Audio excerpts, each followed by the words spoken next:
இன்றைக்கு நாம் ஜெபத்தை பற்றி பார்ப்போம். அதில் உள்ள தியானிக்கிற வார்த்தையையும் பார்ப்போம். என் நீதியின் தேவனே, நான் கூப்பிடுகையில் எனக்கு செவிகொடும். நெருக்கத்திலிருந்து எனக்கு விசாலம் உண்டாக்கினீர். எனக்கு இறங்கி என் விண்ணப்பத்தை கேட்டருளும். சங்கீதம் 4:1. நான் உம்மிடத்தில் விண்ணப்பம் பண்ணுவேன் என் ராஜாவே, என் தேவனே, என் வேண்டுதலின் சத்தத்தை கேட்டருளும். சங்கீதம் 5:2. கர்த்தாவே, என் சத்துருக்கள் நிமித்தம் என்னை உம்முடைய நீதியிலே நடத்தி எனக்கு முன்பாக உம்முடைய வழியை செவ்வைப்படுத்தும். சங்கீதம் 5:8. உம்மை நம்புகிறவர்கள் யாவரும் சந்தோஷித்து எந்நாளும் கம்பீரிப்பார்களாக. நீர் அவர்களை காப்பாற்றுவீர். உம்முடைய நாமத்தை நேசிக்கிறவர்கள் உம்மிடத்தில் களி கூறுவார்களாக. சங்கீதம் 5:11. என் தேவனாகிய கர்த்தாவே, உம்மை நம்பியிருக்கிறேன். என்னை துன்பப்படுத்துகிறவர்கள் எல்லாருக்கும் என்னை விலக்கி ரட்சியும். சங்கீதம் 7:1.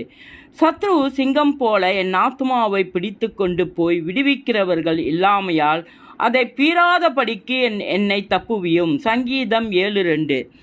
கர்த்தாவே, நியாயத்தை கேளும். என் கூப்பிடுதலை கவனியும். கபடமில்லாத உதடுகளினின்று பிறக்கும் என் விண்ணப்பத்திற்கு செவி கொடும். சங்கீதம் 17:1. தேவனே, நான் உம்மை கெஞ்சுகிறேன், எனக்காக செவி கொடுக்கிறீர். என்னிடத்தில் உமது செவியை தாய்த்து என் வார்த்தையை கேட்டருளும். சங்கீதம் 17:6. இயேசுவின் நாமத்தில். இன்றைக்கு நாம் ஜெபத்தை பற்றி பார்ப்போம். அதில் உள்ள தியானிக்கிற வார்த்தையையும் பார்ப்போம். என் நீதியின் தேவனே, நான் கூப்பிடுகையில் எனக்கு செவிகொடும். நெருக்கத்திலிருந்து எனக்கு விசாலம் உண்டாக்கினீர். எனக்கு இறங்கி என் விண்ணப்பத்தை கேட்டருளும். சங்கீதம் 4:1. நான் உம்மிடத்தில் விண்ணப்பம் பண்ணுவேன் என் ராஜாவே, என் தேவனே, என் வேண்டுதலின் சத்தத்தை கேட்டருளும். சங்கீதம் 5:2.